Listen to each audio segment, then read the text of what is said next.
نحمده ونصلي ونسلم على رسوله الكريم اما بعد فاعوذ بالله من الشيطان الرجيم بسم الله الرحمن الرحيم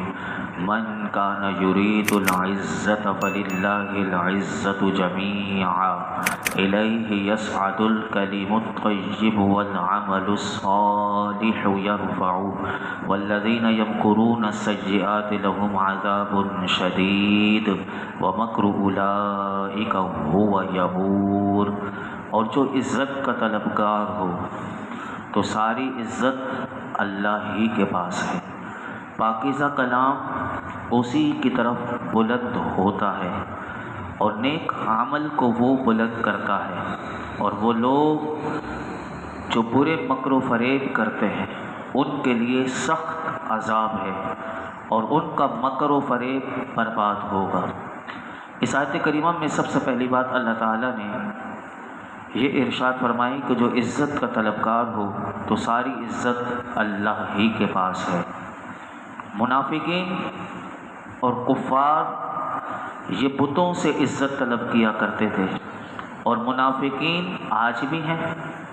اس زمانے میں بھی، حضور کے زمانے میں بھی وہ کافروں کے پاس عزت ڈھونڈتے تھے۔ آج کے مسلمان بھی انہی کافروں کے پاس عزت ڈھونڈنے کے لیے جاتے ہیں۔ آپ دیکھ لیجئے کہ اگر مسلمان اللہ پر بھروسہ کرتے ہیں اور اللہ کے دیے ہوئے لائے ہوئے نظام پر چلتے ہیں تو آج IMF کے پاس جا کر بھیک نہ مانگنی پڑتی، آج انہی کافروں کے رحم و کرم پر ہم نہ ہوتے۔ آج دیکھ لیجئے کہ یہ ایسے ہی منافقین ہیں کہ جنہوں نے مسلمانوں کی وہ ناک کٹوا کر رکھ دی کہ آج اسرائیل کس طریقے سے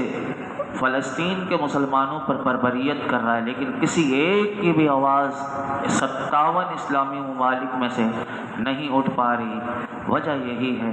کہ کیونکہ وہ سمجھتے ہیں کہ عزتیں ان کے پاس ہے۔ اللہ تعالیٰ یہی بات فرماتا ہے، 5ویں پارے میں بھی ہم نے سماعت کیا تھا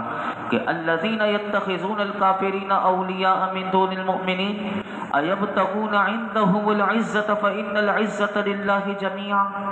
وہ جو مسلمانوں کو چھوڑ کر کافروں کو دوست بناتے ہیں، کیا یہ ان کے پاس عزت ڈھونڈتے ہیں؟ تو سن لو،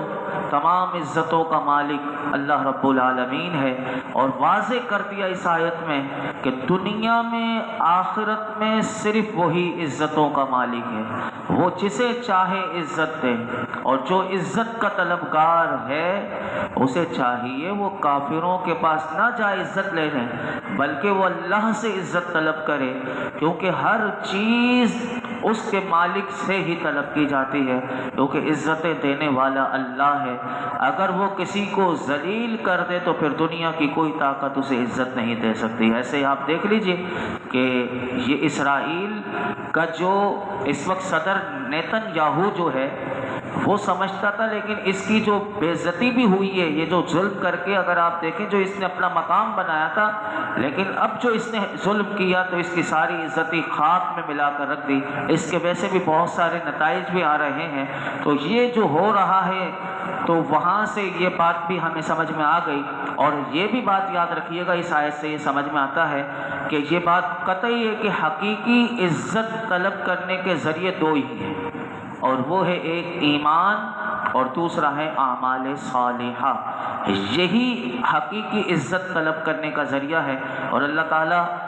26ویں پارے میں فرماتا ہے ان اکرمکم عند اللہ اتقاکم، کہ اللہ کے نزدیک سب سے زیادہ مکرم عزت والا وہی ہے جو سب سے زیادہ تقوی والا ہے۔ جو مومن ہو، تقوی والا ہو، اعمال صالحہ کرنے والا ہو، وہی حقیقت میں عزت والا ہے۔ اور دوسری بات اس آیت کریمہ میں یہ بیان کی گئی کہ الیہ یصعد الکلم الطیب، کہ پاکیزہ کلام اس کی طرف بلند ہوتا ہے، پاکیزہ کلام اس کی قبولیت اور رضا کے محل تک پہنچتا ہے۔ پاکیزہ کلام کیا ہے تو یہ پیچھے بھی ہم سماعت کر چکے تھے، اور اس کے بارے میں احادیث مبارکہ میں بھی آتا ہے کہ پاکیزہ کلام سے مراد کلمہ شریف ہے، کلمہ توحید ہے، تسبیح ہے، تحمید ہے، تکبیر ہے، اور یہ تمام چیزیں جو ہیں وہ اس میں پاکیزہ کلمات میں آتے ہیں، اور یہی پاکیزہ کلمات آسمان کی طرف بلند ہوتے ہیں۔ اور حضرت عبداللہ بن عباس رضی اللہ عنہما نے کلمہ طیب کی تفسیر میں فرمایا کہ اس سے مراد ذکر ہے کہ جو اللہ کا ذکر کیا جاتا ہے، اور بعض مفسرین نے پاکیزہ کلمات سے مراد قرآن بھی لیا ہے، کیونکہ قرآن سے بڑھ کر کیا پاکیزہ کلمہ، کیونکہ یہ رب کا کلام ہے، پورا الف لام میم سے لے کے والناس تک۔ اور بعض مفسرین نے دعا مراد لی ہے کہ جب بندہ دعا مانگتا ہے تو یہ پاکیزہ کلمہ ہے، اور بعض نے یہ بھی کہا کہ اس میں نیکی کے لیے، نیکی کی دعوت کے لیے ادا کیے جانے والے کلمات بھی ہیں، کہ کسی کو نیکی کی دعوت دینا، امر بالمعروف کرنا، نہی عن المنکر کرنا، یہ سب اس پاکیزہ کلمات میں ہے۔ اور تیسری بات اللہ نے اس میں یہ فرمائی کہ والعمل الصالح یرفع، اور نیک عمل کو وہ بلند کرتا ہے۔ نیک کام سے مراد وہ عمل اور عبادت ہے کہ جو اخلاص کے ساتھ ہو۔ اور علماء فرماتے ہیں اس آیت کے 3 معنی بن سکتے ہیں۔ ایک معنی اس حصے کا یہ بنے گا کہ اللہ کلمہ طیب کو بلند کرتا ہے کیونکہ توحید اور ایمان کے بغیر کوئی عمل مقبول نہیں۔ دوسرا معنی اس کا یہ کیا کہ نیک عمل کو ہی اللہ رفعت قبول عطا فرماتا ہے، کہ یعنی وہ بلندیوں کی طرف چاہتا ہے۔ اور تیسرا معنی اس کا یہ کیا کہ نیک عمل کرنے والے کا مرتبہ بلند کرتے ہیں، کہ جو عزت چاہے تو پھر اسے چاہیے کہ وہ لازم ہے اس کے لیے کہ نیک عمل کرے، جو عزت چاہتا ہے تو نیک عمل کرے۔ اور حضرت مالک بن سعد رضی اللہ تعالی عنہ سے مروی ہے کہ نیک عمل کرنے سے پہلے اس چیز پر بھی غور کر لیا جائے کہ ایک آدمی اللہ کے فرائض میں سے ایک فرض پر عمل کرتا ہے، یعنی بہت سارے فرائض ہیں لیکن ایک فرض پر عمل کرتا ہے،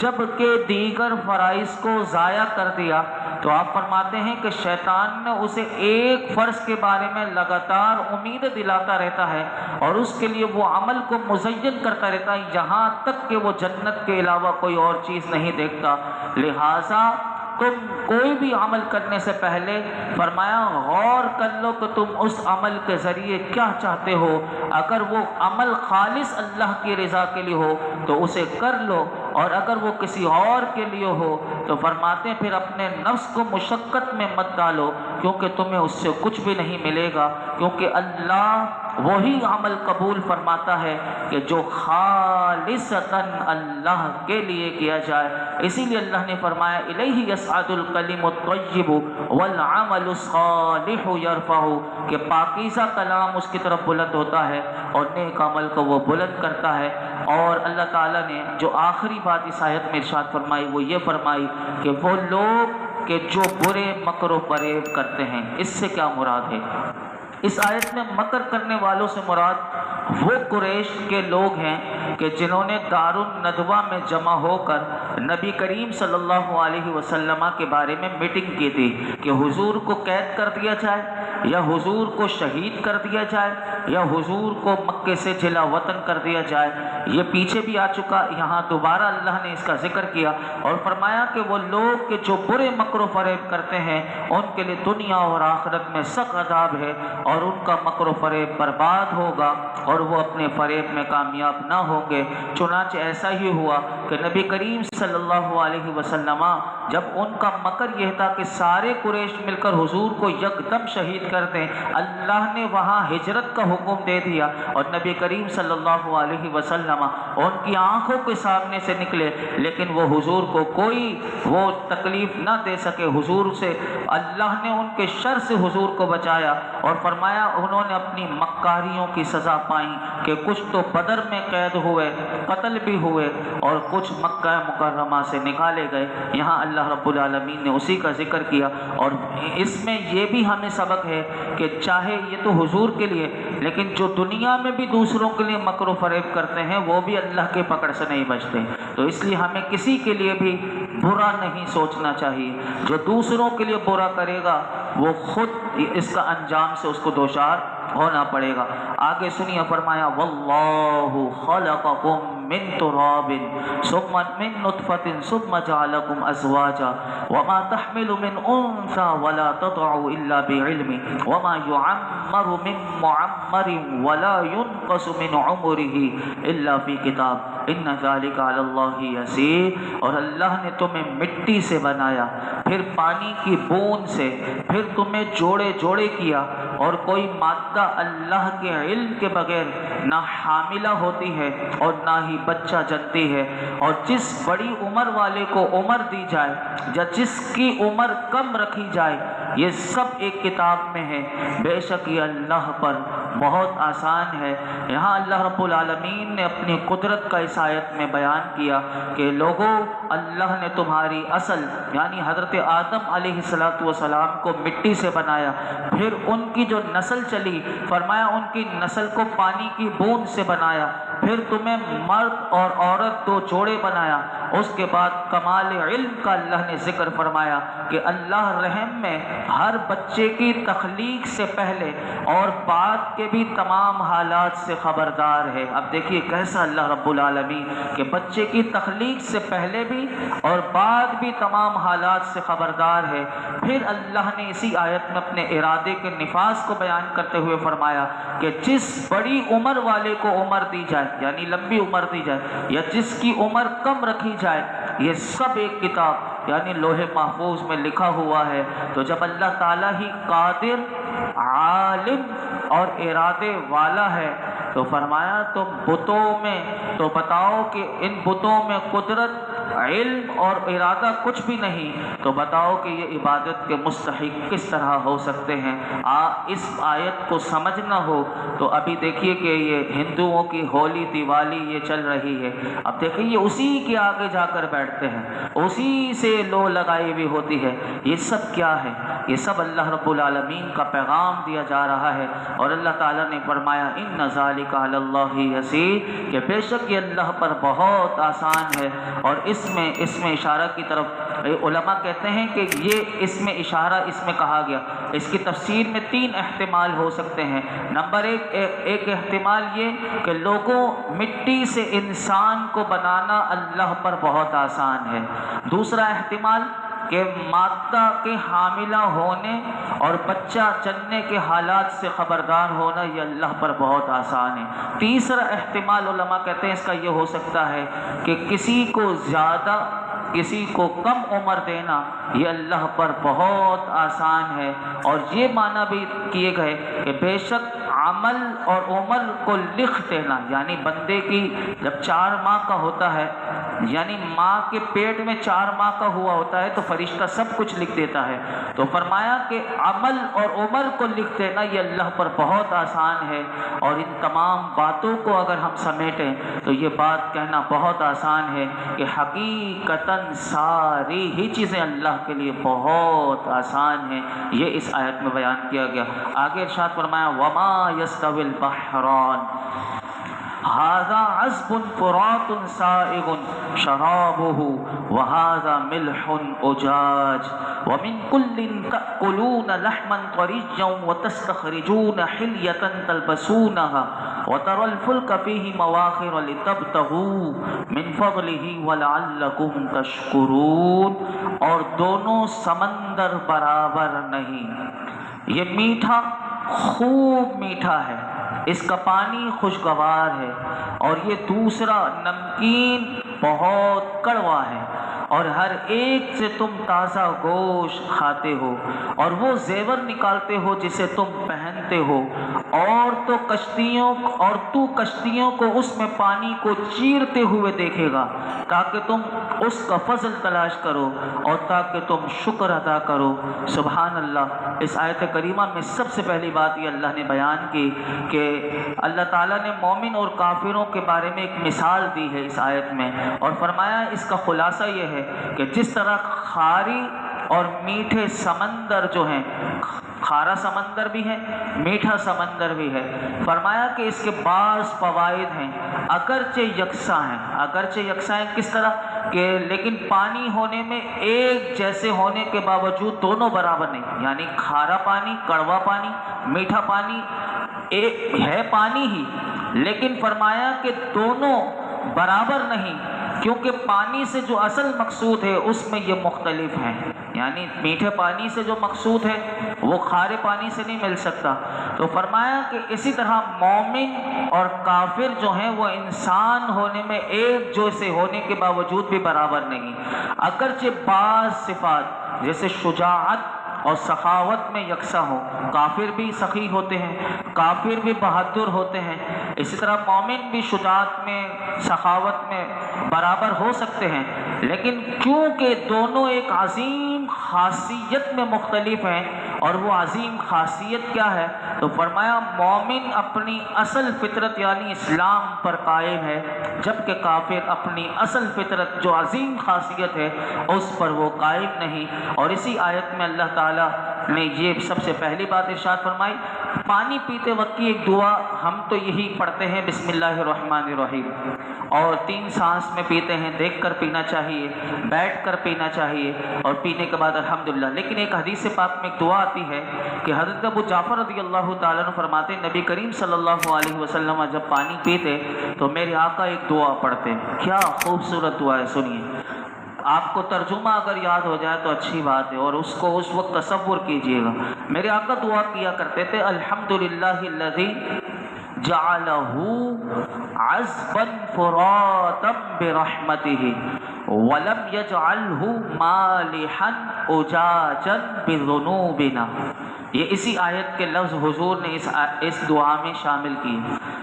اس کا ترجمہ یہ ہے کہ تمام تعریفیں اللہ کے لیے ہیں کہ جس نے اس پانی کو اپنی رحمت سے میٹھا، خوب میٹھا بنایا ہے۔ یعنی ہم پانی پیتے ہیں کتنا میٹھا ہوتا ہے تو اتر رہا ہوتا ہے آرام سے، تو میرے آقا نے فرمایا جس نے اس پانی کو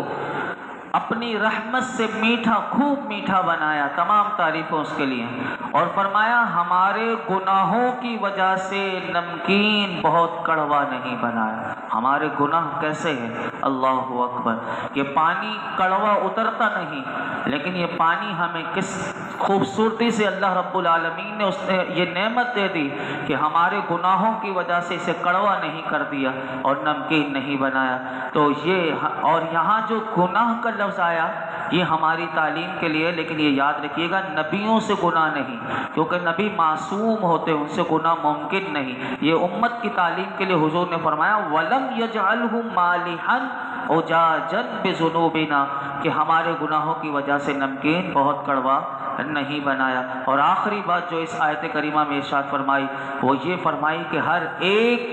سے تم تازہ گوشت کھاتے ہو، یعنی سمندر میں حاصل ہونے والا، فرمایا کھارا پانی ہو سمندر ہو، کھارے پانی کا یا میٹھے پانی کا سمندر، فرمایا اللہ تمہیں دونوں سمندروں سے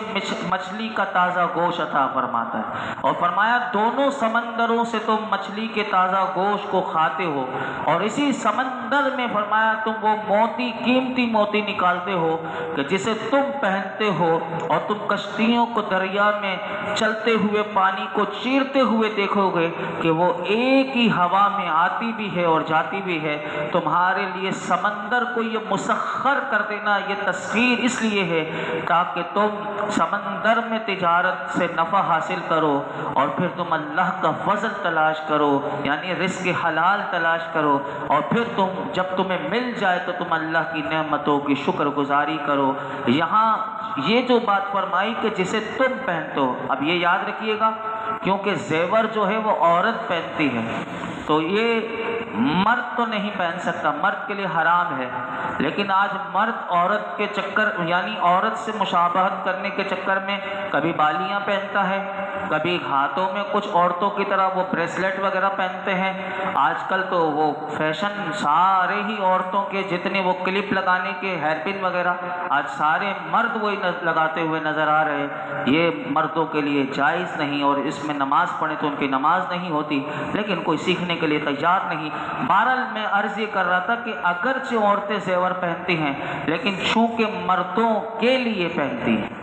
زیور عورت کیوں پہنتی ہے؟ اپنے شوہر کے لیے پہنتی ہے، تو یہ مردوں کے لیے پہنتی ہیں، اس لیے اس کی نفع کی نسبت دونوں کی طرف ہے۔ تو اسی لیے اللہ رب العالمین نے فرمایا جسے تم پہنتے ہو، یعنی عورت جو تمہاری زیور پہنتی ہے وہ تمہارے لیے پہنتی ہے، تو یہ بات یہاں پر بیان کی گئی۔ اور یہ بھی یاد رکھیے گا کہ مرد کو موتی پہننا جائز ہے جبکہ عورتوں سے مشابہت نہ ہو، اور سونا چاندی یہ مردوں کے لیے مطلقاً حرام ہے۔ البتہ ایک انگوٹھی اگر پہننا چاہے تو ایک انگوٹھی وہ 4.5 ماشا سے کم وزن کی اور ایک نگینے والی ہو وہ مرد پہن سکتا ہے۔ اگر اس سے زیادہ وزن ہوا، زیادہ موتی لگے ہوئے ہوں، زیادہ نگ لگے ہوئے ہوں، وہ مرد نہیں پہن سکتا۔ اگر پہن کر نماز پڑھے گا تو اس کی نماز بھی نہیں ہوگی۔ لیکن آج کل بابے اتنے آ گئے کہ وہ انگوٹھیاں اتنی ساری پہنتے ہیں اور ان کی دیکھا دیکھی سارے ہی پہننا شروع ہو رہے ہیں اور نمازیں بھی پڑھتے ہیں، نمازیں بھی ضائع ہو رہی ہوتی ہیں، لیکن اس کو سیکھتے نہیں۔ اس کو ہمیں غور و فکر کرنا چاہیے۔ اللہ رب العالمین ہم سب کو قرآن حکیم کا نور اور اس کا فیضان عطا فرمائے۔ الحمدللہ رب العالمین، والصلاۃ والسلام علی سید الانبیاء والمرسلین وعلی آلہ واصحابہ اجمعین۔ یا اللہ پاک جو کچھ سنا اس میں کوئی غلطی کوتاہی ہو معاف فرما، اپنی بارگاہ میں قبول فرما۔ نماز عشاء درود پاک پڑھنا اپنی بارگاہ میں قبول فرما۔ اخلاص کی دولت عطا کر دے، یقین کی دولت عطا کر دے، صبر شکر، اپنی معرفت، اپنے حبیب کی معرفت، اپنے اور اپنے حبیب کی محبت کی دولت عطا کر دے۔ دنیا اور آخرت کی ساری بھلائیاں، کامیابیاں، عزت، نعمت، راحت، سکون عطا کر دے۔ اللہ سکون قلب دے دے، سکون ذہن دے دے۔ ہمارے گھروں میں رحمتیں، برکتیں عطا فرما۔ ہمارے گھروں میں مولا جو بے نمازی ہیں انہیں نمازی بنا دے۔ یا رب العالمین ہم سب کو نمازوں میں خشوع خضوع دے دے، اخلاص کی، یقین کی دولت دے دے، سجدوں کی لذتیں دے دے، قرآن کی تلاوت کی مٹھاس اور اس کا ذوق و شوق دے دے۔ فہم قرآن کی دولت سے نواز دے، فہم حدیث، فہم دین ہمیں عطا کر دے۔ اللہ ہمارے لیے آسانی پیدا فرما، آسانیاں بانٹنا والا بنا دے، آسانیاں مولائی کریم ہماری زندگیوں میں عطا فرما۔ مولائی کریم دونوں جہانوں کی خیر دے دے۔ یہ جتنے حاضرین موجود ہیں پروردگار عالم جس کی جو مراد ہو پوری فرما دے۔ ربنا تقبل منا انک انت السمیع العلیم وتب علینا انک انت التواب الرحیم، وصلی اللہ تعالی علی خیر خلق محمد وعلی آلہ وصحبہ اجمعین۔